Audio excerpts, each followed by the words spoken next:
En esta ocasión vamos a hablar de Carlos Monsiváis, de mi experiencia, cómo lo conocí, hacer una semblanza de él. Creo que es homenajearlo por lo que significa todavía, porque es de los hombres que nunca mueren. Conocí a Carlos en los años 70, lo conocí porque él era amigo, admirador del maestro Carlos Pellicer, el mejor poeta de México desde mi punto de vista. Conocí a Carlos en ese entonces, era un hombre de gran cultura, que tenía una prodigiosa inteligencia, se abrió paso en medio de adversidades, en una sociedad clasista, racista, pero Carlos era extraordinario, inigualable, un gran conocimiento literario, filosófico, un intelectual en toda la extensión de la palabra. Lo más importante es que Carlos no se dedicó nada más a las letras, sino que siempre tuvo los pies sobre la tierra, siempre estuvo defendiendo causas justas. No hay un movimiento social, político que no haya tenido que ver con Carlos Monsiváis. Él estuvo presente desde antes del movimiento estudiantil del 68, siempre del lado de las causas justas, siempre del lado de los oprimidos, siempre también defendiendo los derechos humanos, defendiendo el derecho a la diversidad.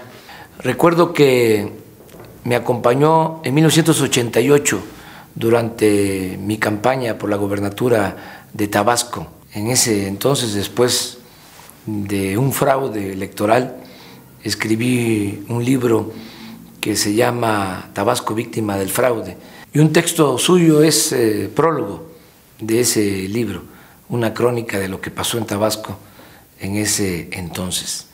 Luego, en 1991, cuando caminamos desde Tabasco a la Ciudad de México en el éxodo por la democracia, un día antes de llegar al Zócalo, después de haber caminado 50 días, lo fui a ver en la noche con Rafael Barajas, a San Simón, a la Portales, porque quería que me ayudara a la elaboración del discurso que iba yo a pronunciar al día siguiente en el Zócalo.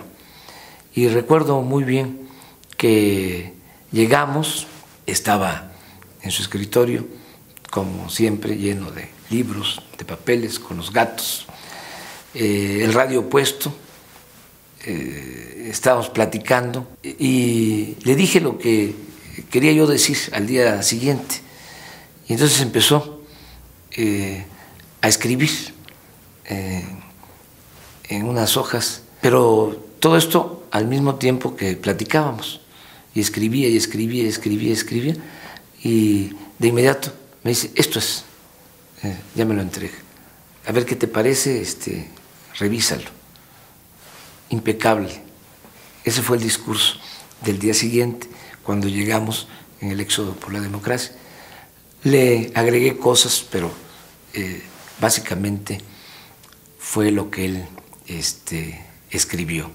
Cuando fui jefe de gobierno, entre otras cosas, le propuse que su colección de arte popular, lo que él había recogido con sus visitas permanentes a mercados públicos, a tiendas de cosas antiguas, pasara a formar parte de un museo, y le propuse que llevara su nombre el museo, Carlos Monsiváis, que entregara la colección de arte popular. Desde luego estuvo de acuerdo, nada más que no quiso que fuese el gobierno, para garantizar que se diera continuidad a este programa y se llegó al acuerdo de que fuese el fideicomiso del Centro Histórico el que organizara la creación del museo. Durante mucho tiempo se estuvo trabajando, seleccionando todas las obras de arte en su casa para montar este museo, que es hoy el Museo del Estanquillo, que ahí decidieron sus familiares, sus amigos cercanos, que estén sus cenizas, un museo extraordinario. En su último libro, Apocalíptic, dedica un capítulo a la crónica cuando la marcha del silencio en contra del desafuero.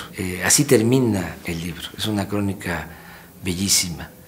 Luego, ya en la campaña me acompañó Daguelatao, él dio un discurso extraordinario sobre Juárez, estuvo con nosotros en la campaña, se pronunció en contra del fraude electoral en las primeras manifestaciones de julio del 2006, luego de las elecciones estuvo con Sergio Pitol en el Zócalo, a la Limón, leyeron un texto.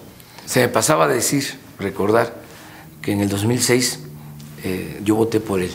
Uno tiene que votar, era yo candidato, pero tenía que votar por alguna persona y puse su nombre.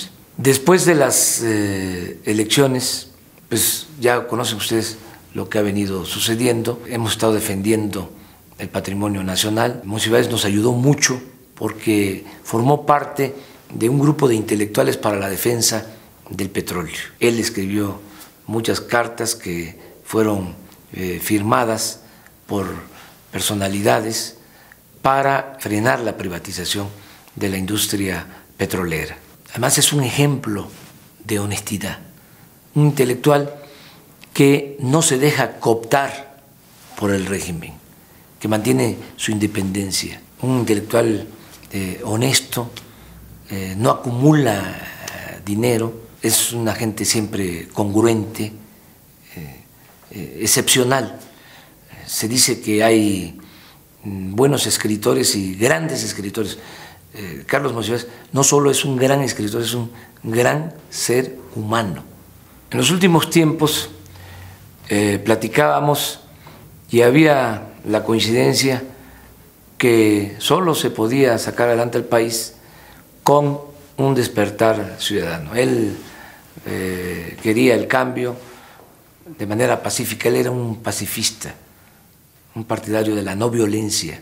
Hablábamos mucho sobre este tema. Él fincaba las esperanzas en un despertar de lo que llamaba la sociedad, lo que yo llamo pueblo. Yo sostengo que solo el pueblo puede salvar al pueblo, que solo el pueblo organizado puede salvar a la nación. Hablábamos mucho de eso. El mejor homenaje que podemos rendirle a Carlos Monsiváis, a este extraordinario escritor, a este gran ser humano, es que sigamos luchando para transformar a México, que sigamos luchando por causas justas, que sigamos siendo consecuentes, estando siempre del lado de las causas más nobles de nuestro pueblo.